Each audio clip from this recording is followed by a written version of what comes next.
One of the most influential public health figures of the period is Joseph Goldberger. In 1914, he's summoned by the Surgeon General to investigate an especially baffling disease ravaging the American South. It's called Pellagra.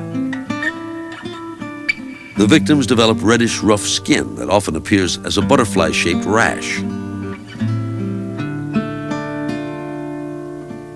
As the disease progresses, patients become confused, hallucinate, and finally go insane.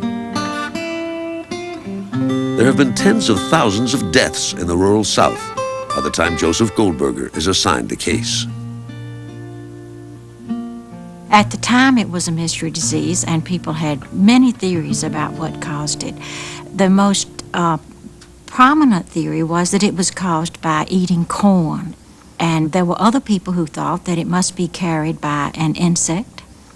This was fairly early on in the bacteriological revolution, and so some people thought that it was carried by a bacteria. But no one knew what caused it, and there was great panic.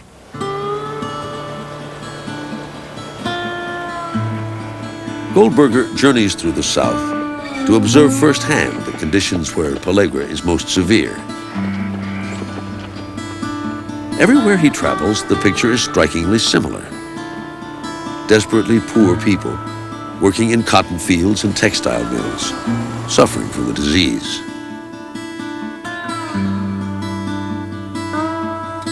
Goldberger visits insane asylums and other state institutions where alarming numbers of new cases are being reported. He knows the disease causes insanity, which might account for the victims in asylums. But why is it so prevalent in orphanages and prisons?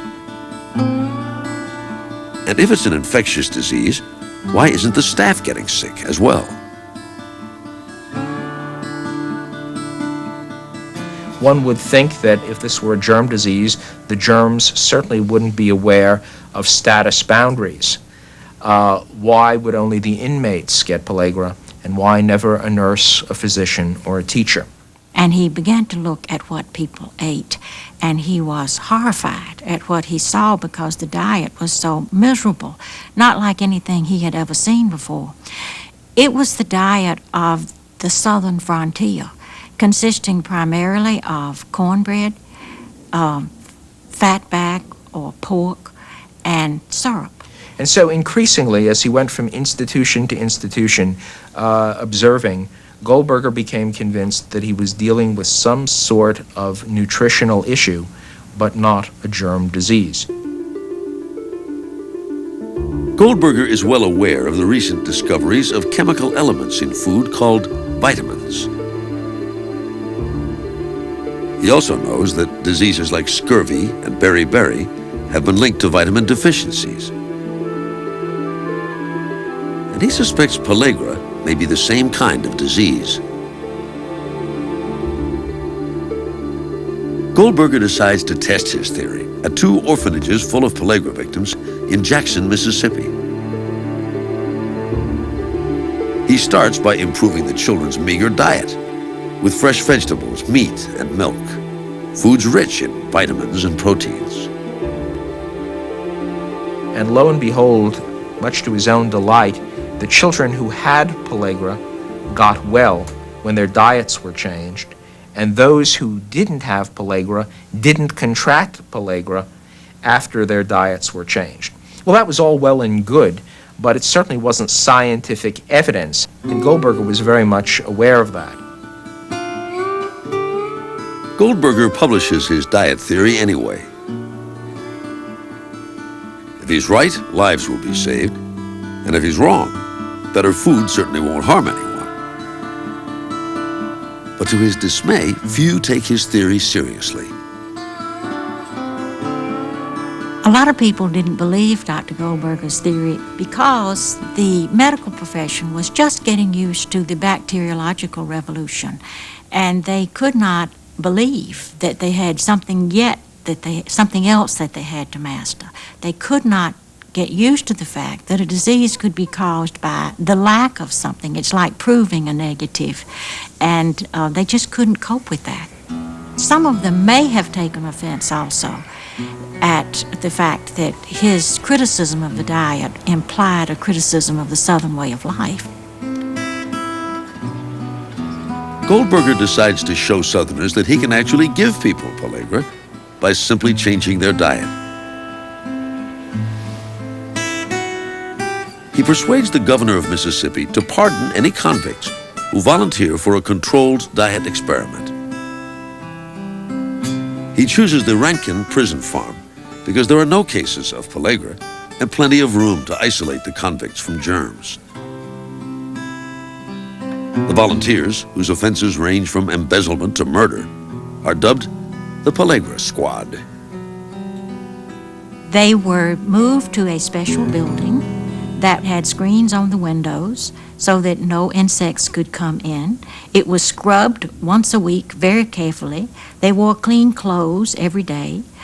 The only thing that was different about their lives, other than that, was the food that they ate. Instead of eating the vegetables from the prison garden, what they're now going to be eating is what other impoverished Southerners eat. Cornbread, cornmeal, corn mush, occasionally some pork. In short, he's going to switch their diet in such a way that it will be the diet that he has observed pellagra victims eating. At first, the men treat the experiment as a lark. It all seems so easy. But 3 weeks in, they start complaining to Goldberger. They are nauseated. They suffer pains in their backs and sides.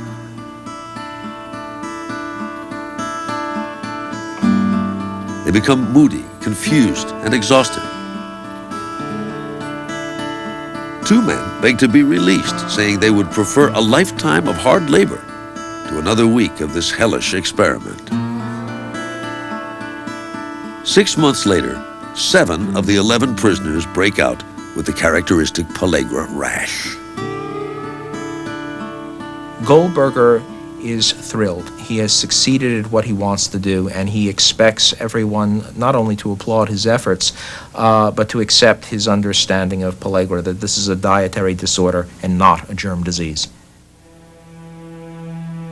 Goldberger tells the pardoned men which foods they should eat to cure their pellagra, and then waits for public acknowledgement of his breakthrough.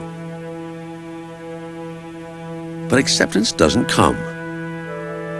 Some Southerners even accuse him of perpetrating a hoax. When he links pellagra to jobs that don't pay enough for people to eat well, Southerners hear only his social criticism, not his medical reasoning. Goldberger, the scientist, is stunned by what he sees as total irrationality. The Goldberger story shows you that science by itself is not enough, that people have to change their behavior, people have to believe what the scientists are telling them, and only then will they actually act upon the knowledge that someone like Goldberger provides. Goldberger returns to the lab and dedicates the rest of his life to finding the specific cause of a disease he already knows how to prevent and cure. He hasn't found the answer when death comes at the age of 53 from another mystery disease, cancer. He died a disappointed man because pellagra was more prevalent in 1929 than it had been in years, and he thought that he was a failure. 8 years after Goldberger's death, scientists finally discover that niacin, a B-complex vitamin, can prevent the disease. It's soon added to common foods. Today, there are no more cases of pellagra in the United States. And hardly anyone knows this terrible disease ever existed.